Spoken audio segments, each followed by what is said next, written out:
Welcome back to Black Swan Outdoors, and today we are going to talk about finding the right campsite. This goes for finding the right survival site.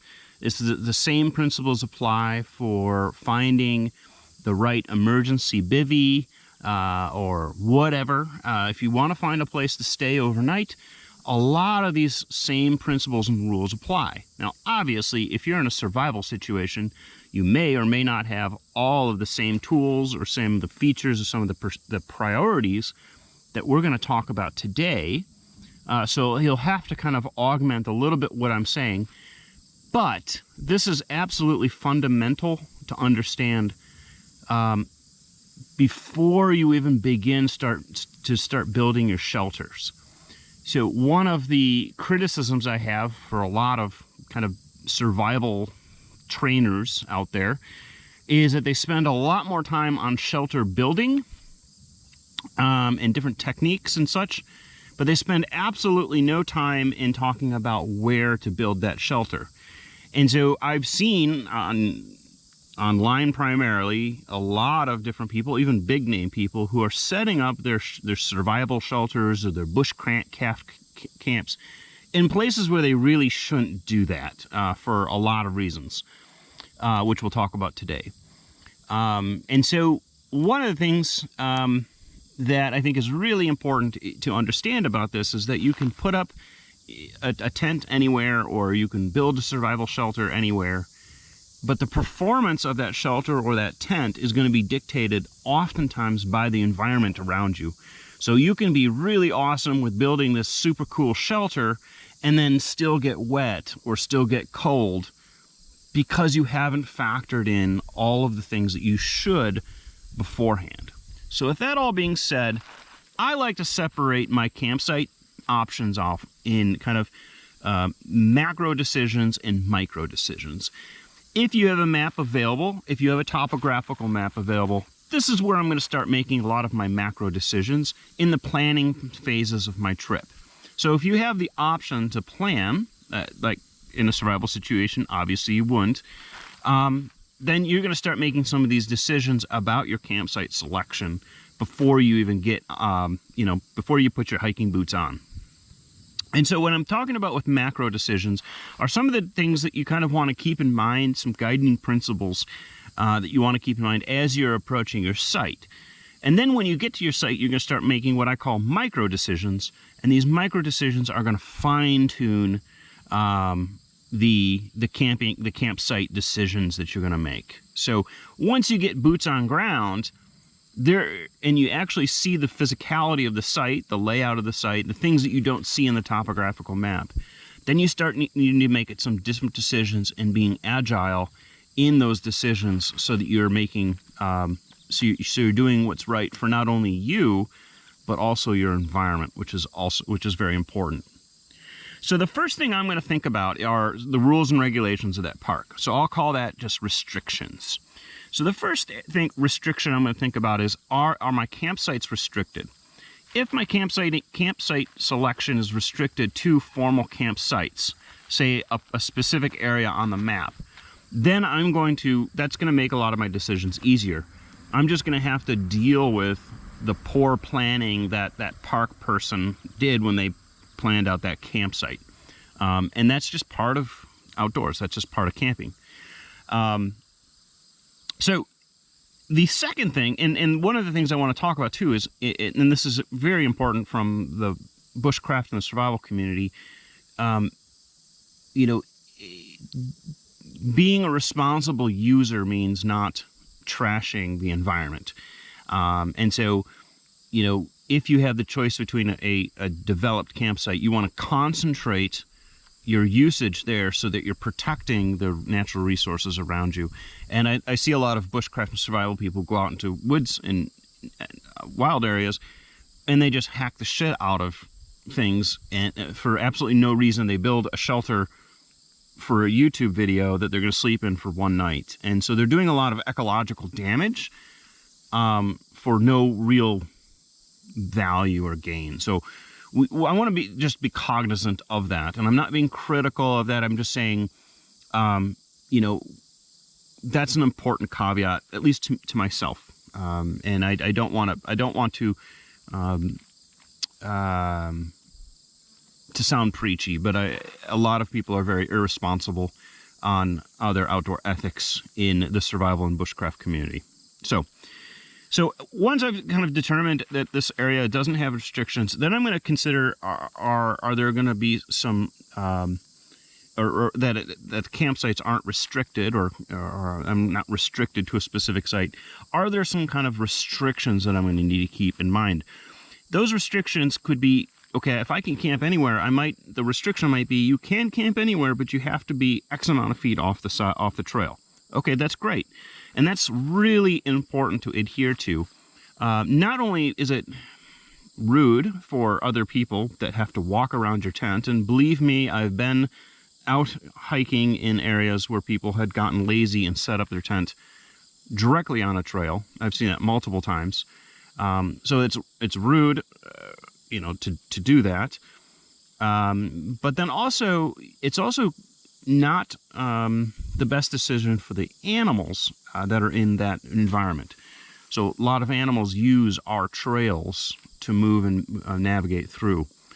In fact, I've been on or heard of from other campers of an area where someone had set up a tent on a trail, not knowing it, and they left their tent open at night, and a marmot came in because the marmot just was walking down the trail as it normally does at night.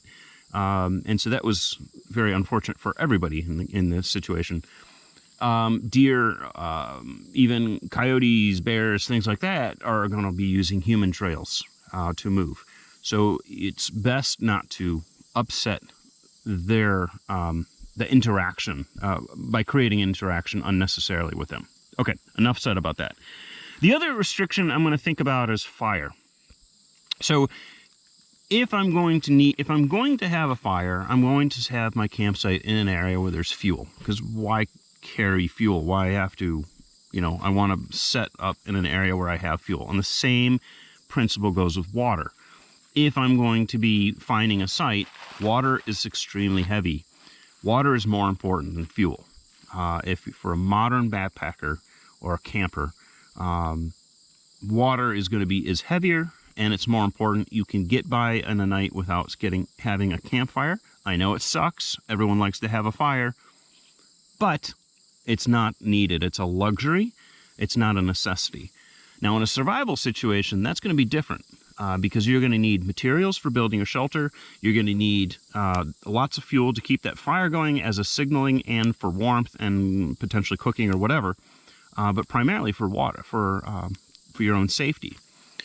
So again, then you don't want to have to be moving that wood. The next thing I'm going to look at is the general topography of the area.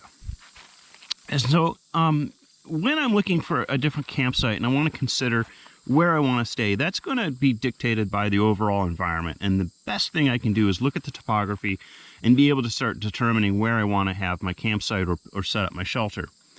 And so one thing I want to do is I want to stay away from rivers. In particular, I want to stay away from rivers. It's hard. I know it's hard to see on this map from above, but in places where you might have very steep hills around you, or draws or canyons, where water can get collected from up above, and these rivers then swell very quickly.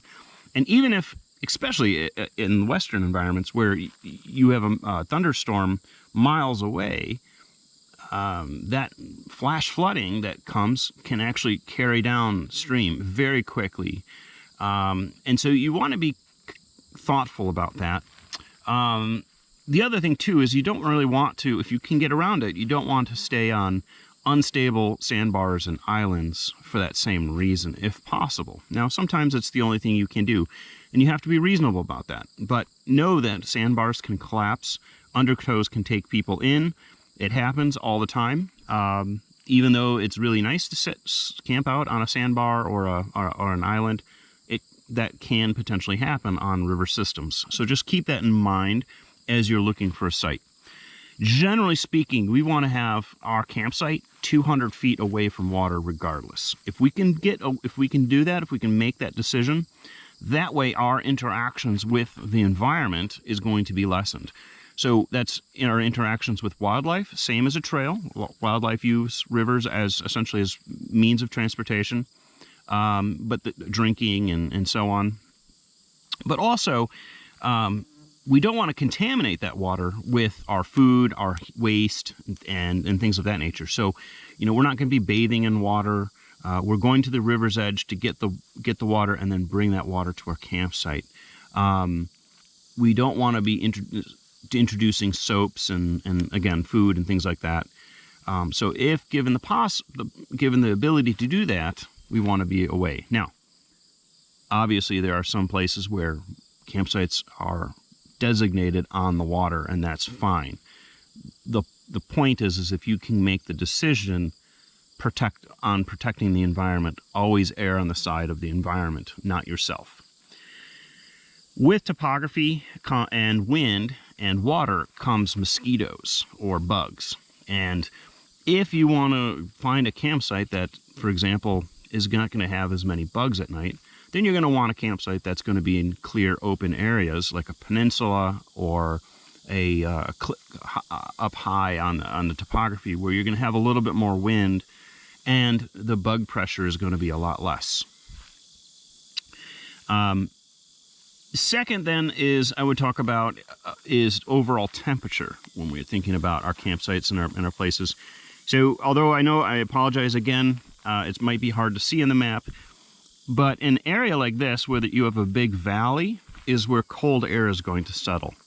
So, if you want to find a place to stay warm, what you're going to want to do is you're going to want to be up higher. Now, it might not be advantageous to go all the way up to the top of this ravine or this valley, but if you find a flat spot halfway, or we call that a bench, that's going to be most ideal. So for those that are hunters, they'll know that to find a deer, for example, you look for these benches in the topography, and that is going to the reason why they camp there, the deer sleep there, is that it's warm.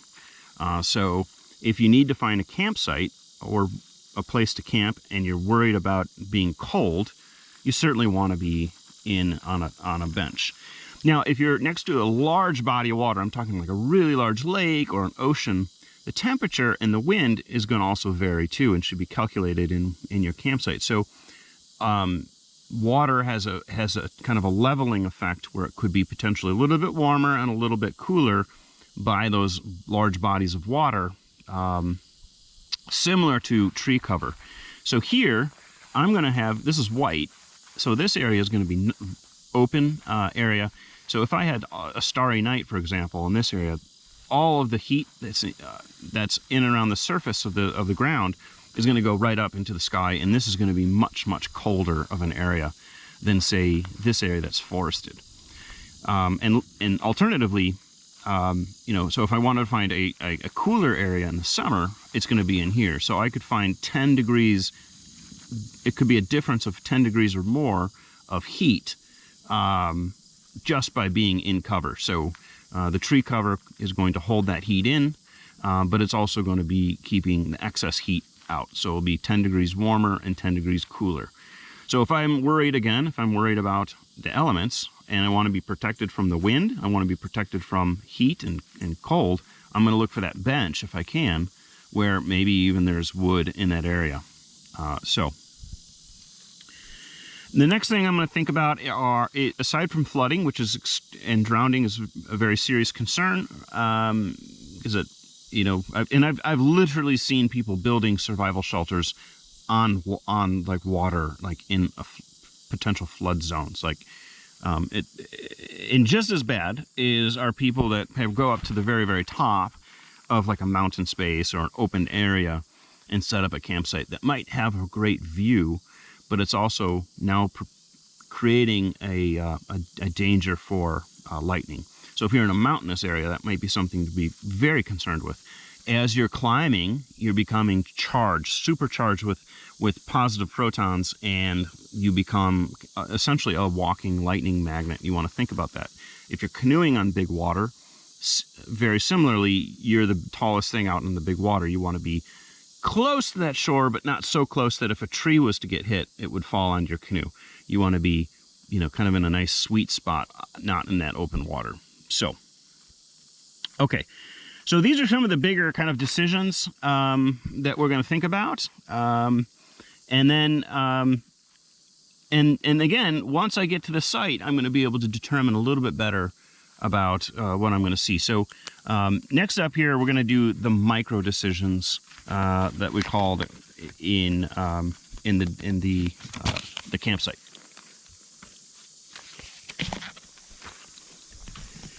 Okay, so the first thing I want to do is I want to determine the durability of the site. Now, this is a designated site. It's mowed. It's essentially taken care of about excess for trampling, fuel that erosion control, that kind of thing. But if I was to look for a different site, maybe I was given the choice between different sites. There's one site that's not as impacted versus a site that might be moderately impacted, and then a third site that might be heavily impacted. My decision making is going to err to the site that is the heaviest impact. And the reason why I want to do that is, again, I want to concentrate that impact onto the land in that area.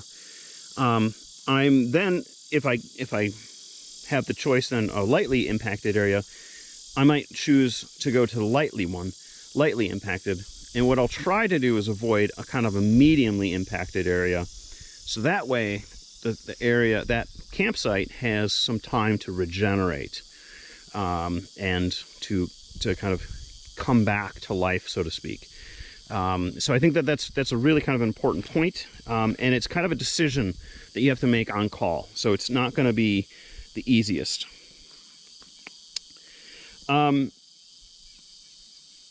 Then the next thing I want to do is I want to think about is the water and how close I am. Like we said, we want to be 200 feet away. I've got a body of water here, but I'm not going to be bathing in this water.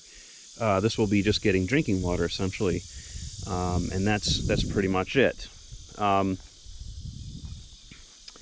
Next is durable surfaces. If I've got one site versus another site, one site has more durable surfaces. So I'm talking about hard packed ground, I'm talking about rock, things that aren't going to erode, or it's kind of a designated areas.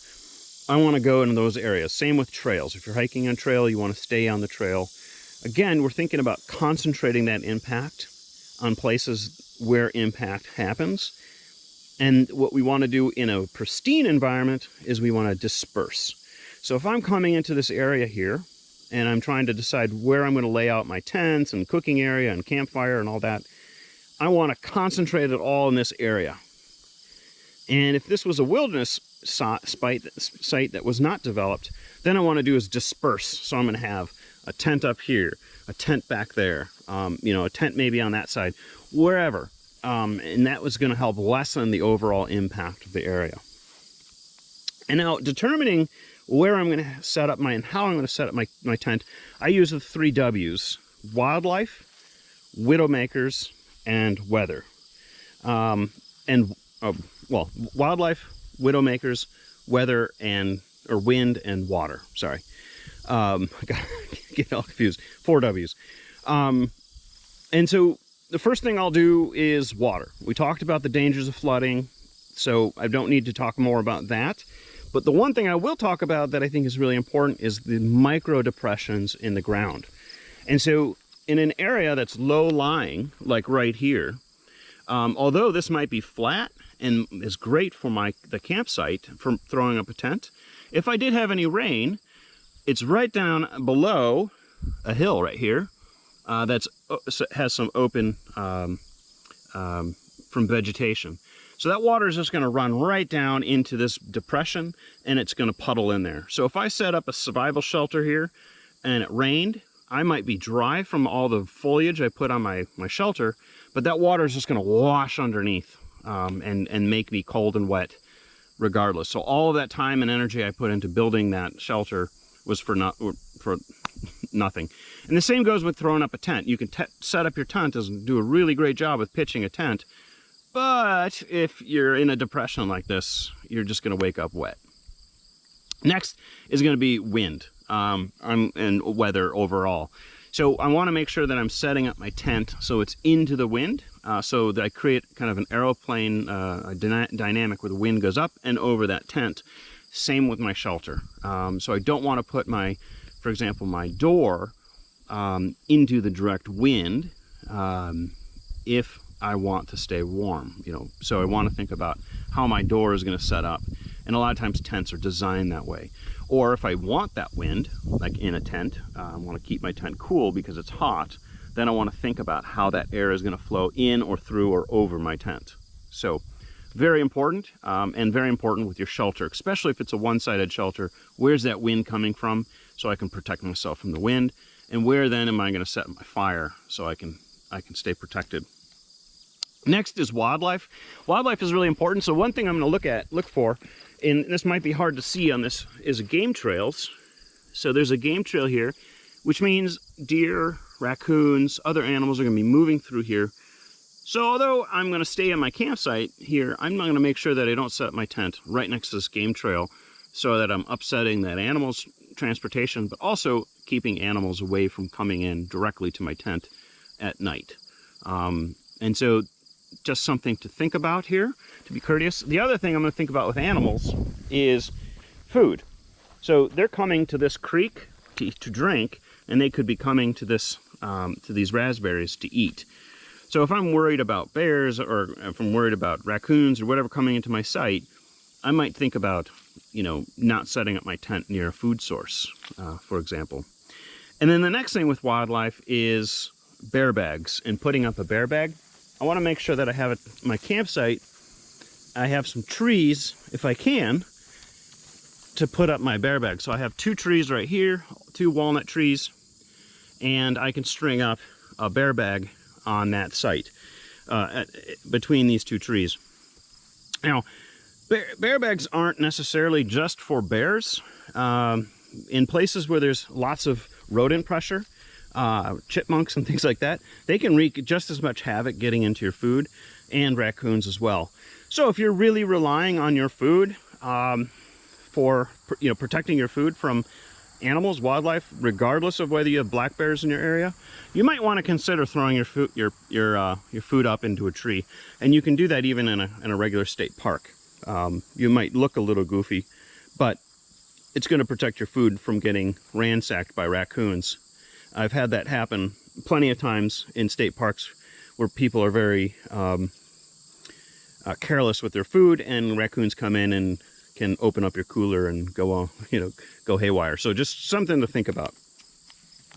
The other thing I want to think about too with wildlife, and this goes for our friends down in the south, is right below us here, the ground. And this is really important for survival shelters. In places where there's lots of critters on the ground, bugs, snakes, scorpions, I want to keep in mind, I want to keep away from all that. So that means if there's a lot of duff or litter on the ground, I want to move that aside if I'm going to be sleeping on the ground as much as I can. Some people just rake all that stuff off to the side for momentarily. Some people will build a shelter up off the ground for that reason. But I want to be considerate of the scorpions and snakes and things like that coming into my boots, or, you know, or going into my tent if I leave that open, or if I'm on the ground, how that exposure is going to be. And the same goes with ticks and things of that nature. Just something certainly to consider. And then the last W is widowmakers. So I showed you these bear bag trees. These are the trees for cover, and these trees could have sticks or logs, branches that have gotten caught and hung up into there. So I want to make sure that when I do set up my campsite, that I look up and making sure that it's clear from these sticks and trees, because it doesn't take a tornado or extreme wind event to bring down some of those branches down onto your tent or your shelter. So again, you spend a couple hours or a few hours building this awesome survival shelter, and you're protected from the wind, and you're protected from the rain, and then you get killed by a big branch coming down on you. That just seems pretty ridiculous. So when I come up to my campsite and I've considered all of these things, next is kind of thinking about how I want to lay it out. And this is really important in particular in bear country, where you want to be cognizant of bears coming through and how they're going to move through your campsite if they do. And so what you want to do is we create, call it the Bermuda Triangle. And that's 3 points in your campsite that become an area where you do not want your tent at. So for example, 1 point is going to be cooking. So in this area, this is the old fire pit. As you can see, I haven't had a fire in here much, but this is the point where I'm going to concentrate food, garbage, cleaning, cooking, all of that. That's 1 point. The next point is going to be over here, and that is my bear bag area. Okay, so if the bears are familiar with bear bags, in some places they are, they're going to know to look for the food in the tree, right? And they're also going to know because they can smell the food that's here in the fire pit. Then the next point is going to be the cleaning area, and that cleaning area might be over, I don't know, over here. And so between this area, so this is where I'm going to clean my dishes, or myself. This is where I'm going to dispose of things like after you're done brushing your teeth, you're going to spit your toothpaste out, disperse it out in this area. This is going to be an area where I might have a sump where I'm going to put my food waste if I'm not packing it out. You should pack it out, or your gray water at, where you're going to wash up at, that kind of thing. So between this point here, and over here, this is that no man's zone, no man's land, so to speak. I'm not going to set my tent up in this area right here, because this is where the animal, whatever it is, raccoon, bear, whatever, is going to concentrate their time at. And what I want to do is then make sure I'm over here on this side, for example, away from all of that. Then, certainly if you're really concerned about bears, if you're catching fish, you want to make sure that you're cleaning your fish way, way away from your campsite, for example. And so on. We can do more videos on specifically on bears if you're concerned about that.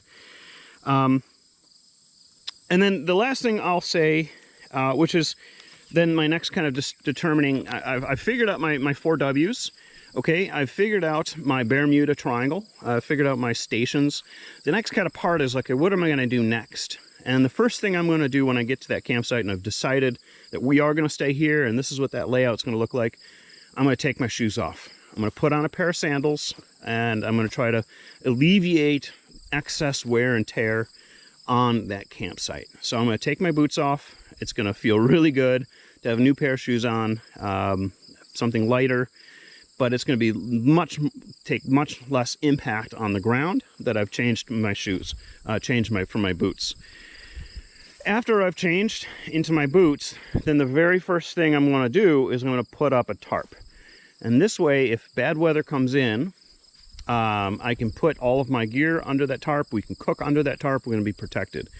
So the tarp is going to be the first thing that you put up, and the last thing you take down, if you're taking a tarp backpacking, some people do, but generally for canoe travelers, that's more of, or for car camping even. So I'm going to look for a place that I'm going to set up my tarp. So that's going to be that first decision. So here for me, I only have one option. I have this tree. So this is great for a tarp. It's great for a hammock. So I have now, I've changed my shoes. I've put up my tarp. And then next is your tent and getting water and cooking going and whatever else you need. So again, you can see this is nice and bright in this area, and this is much darker in this area. That creates that microclimate that you want to think about as you're setting up your tent. Do I want it protected from the temperature, and is it safe, for the environment and for me while I sleep? So those are just some things. The last thing, and the very last thing they'll talk about, which I failed to mention earlier, was how important it is to get and stop and get water. And you need to think about that on as you're traveling, thinking about how and where you're going to get your water for the night. And so you want to make sure that you are, when you're laying out your route, if you are laying out a route, that it is in or near water where you can get water, so that on that last leg, you know, the last mile or 500 feet or whatever it is, you stop, get water, so that if you're in your campsite, it's a dry site, you have water for the night. So that's just something to kind of consider and think about, a dry, you know, for dry campsites. Obviously for me here, I'm lucky that I have a stream right next to me. I don't have to think about that. And then this kind of goes without saying, but, you know, sleeping, and the same with if you need, you know, for going to the bathroom, that kind of thing, you want to concentrate the use in the privy or toilet that's provided, or disperse into different areas. And you want to make sure that those areas are outside of that Bermuda Triangle, which that Bermuda Triangle will be relatively close. There's not going to be a lot of privacy anyway. But so that means you want to think about places where you can kind of disperse, so that other people that are in your party that are needing to use the woods for the bathroom, going to the bathroom, that they're dispersing that usage in all sorts of areas. And you're not concentrating, you know, digging a big latrine where everyone's using it over the course of a, you know, couple days, week, or even overnight. That you're using cat holes in private areas dispersed around your campsite. So with that, hopefully this was a good video for you.